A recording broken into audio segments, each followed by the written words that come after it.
Siku ya wanawake duniani huadhimishwa kila ifikapo tarehe 8 ya kila mwaka.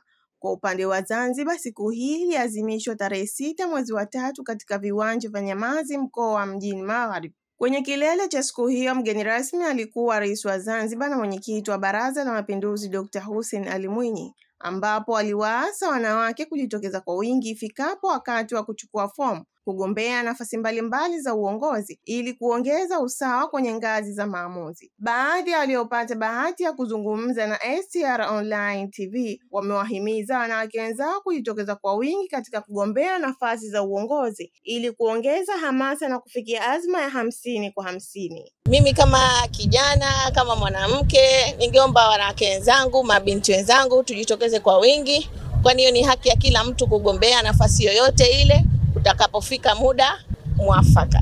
Kwa hiyo mimi hili swala nimelifurahia sana. Tunatakiwa wanawake tujitokeze kwa wingi katika kugombea, kwa sababu rais ndio ashatupa fursa, na sisi wenyewe wanawake tuwe makini katika kazi zetu. Toa wito kwa wanaume ambao wako nyumbani, waruhusu wanawake ama watoto wao kushiriki katika vitu tofauti tofauti, kwa sababu fursa haipatikani ukiwa nyumbani.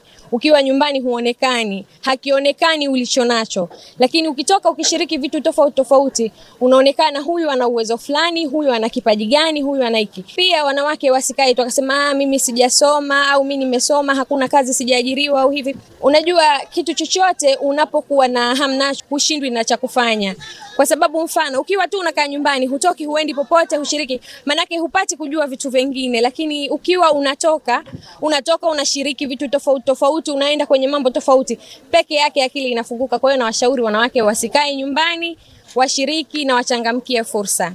Kauli mbiu ya mwaka 2025 iliyobeba maadhimisho hayo ya siku ya mwanamke kwa upande wa Tanzania ni ushiriki wa mwanamke na msichana ni kichocheo cha maendeleo, na maadhimisho kama haya inakuwa ni fursa kwa wanawake kupata sauti zao kwenye majukwaa mbalimbali ikiwemo kiuchumi, kisiasa na kijamii, na kuweka usawa wa kijinsia. Mimi ni Ashura Mzee wa STR Online TV.